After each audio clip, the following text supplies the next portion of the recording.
एक तरह का शक्ति प्रदर्शन शरद पवार का, जिसमें उन्होंने साफ तौर पर निशाने पर लिया है बीजेपी की सरकार को, ये कहते हुए कि देश भर में विपक्ष की सरकारों को गिराने की साजिश रची जा रही है।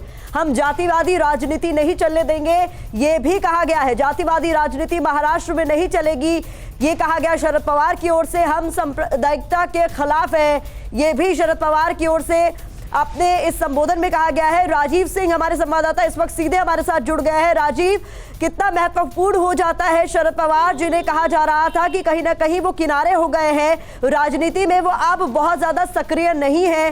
अब उनका ये शक्ति प्रदर्शन, जिस तरीके से कल पूरा भूचाल आ गया था महाराष्ट्र की राजनीति में, उसके बाद आज जो हो रहा है पूरा घटनाक्रम।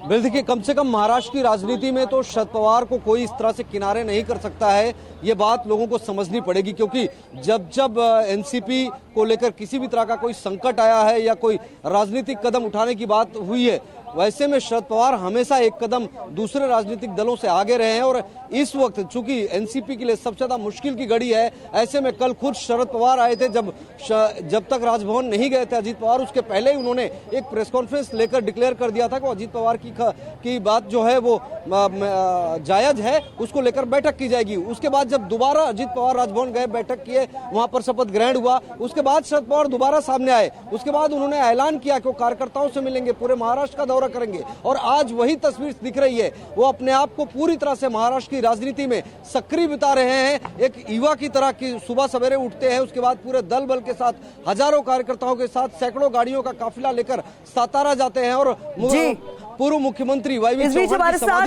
सतारा से सीधे आनंद पांडे जुड़ गए। राजीव, मैं आपको रोकना चाहूंगी, चूंकि सतारा में इस वक्त ग्राउंड जीरो पर देखने को मिल रही है वो तस्वीरें, जहां पर इस वक्त तमाम कार्यकर्ताओं का हुजूम है, जिन्हें संबोधित कर रहे थे खुद शरद पवार। आनंद, अपने आसपास आप क्या देख रहे हैं? कार्यकर्ताओं में किस तरीके का जोश और जुनून है अपने नेता को सुनने के बाद?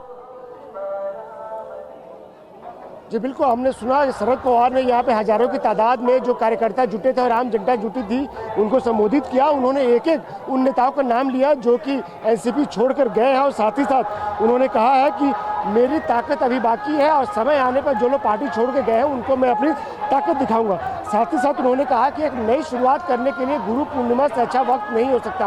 आज गुरु पूर्णिमा का दिन है और आज के दिन वो अपने राजनीतिक गुरु वाई चौहान की समाधि पर आए थे, यहाँ श्रद्धांजलि दी उन्होंने। और उसके बाद उन्होंने ऐलान किया कि आज मैं अपने गुरु का आशीर्वाद लेकर एक नई शुरुआत करने जा रहा हूँ, और जो लोग महाराष्ट्र की प्रगति में मेरे साथ होंगे, ऐसे युवाओं को साथ लेकर मैं एक नई टीम बनाऊंगा। और उसके साथ साथ उन्होंने यहाँ पर कार्यकर्ताओं को कहा कि आप भरोसा रखिए, हम अभी फिर से खड़े होंगे। तो ये बताता है कि जिस तरह से समर्थन मिला है, जिस तरह से हुजूम शरद पवार के समर्थन यहाँ पर आया, इसको लेकर कार्यकर्ताओं में भी खासा जोश है।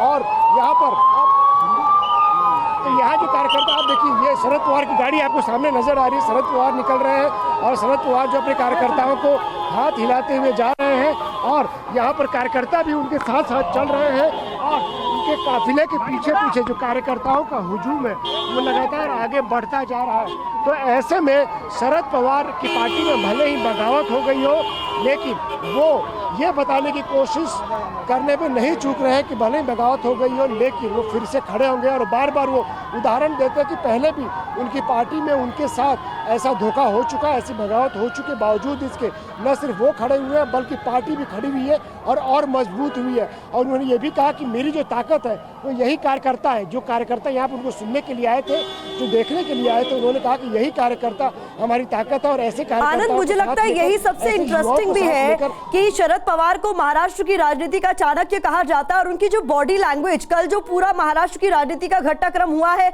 उसके बाद से लेकर आज तक अगर उनकी बॉडी लैंग्वेज की बात करें तो बिल्कुल भी असहज वो नजर नहीं आए हैं। तो ऐसा लगता है जैसे कोई ब्रह्मास्त्र उनके पास है और वक्त आने पर वो दिखा देंगे कि वो क्या कर सकते हैं। क्यों उन्हें कहा जाता है महाराष्ट्र की राजनीति का चाणक्य? जी बिल्कुल, जितने लंबे दशक का राजनीतिक करियर है शरद पवार का, उतना शायद ही अभी कोई ऐसा नेता होगा जो जीवित होगा और उसका उतना लंबा राजनीतिक करियर होगा। और जिस तरह से अगर आपकी पार्टी में बगावत हो जाती है, अगर आपके भतीजे आपकी पार्टी तोड़कर चले जाते हैं, छगन भुजबल, प्रफुल्ल पटेल जैसे कदावर नेता आपकी पार्टी छोड़कर चले जाते हैं, तो आपको परेशान होना चाहिए, आपके चेहरे पर चिंता की लकीरें दिखनी चाहिए। लेकिन कल की प्रेस कॉन्फ्रेंस में शरद पवार की बॉडी लैंग्वेज में हमको जरा भी चिंता नजर नहीं आई।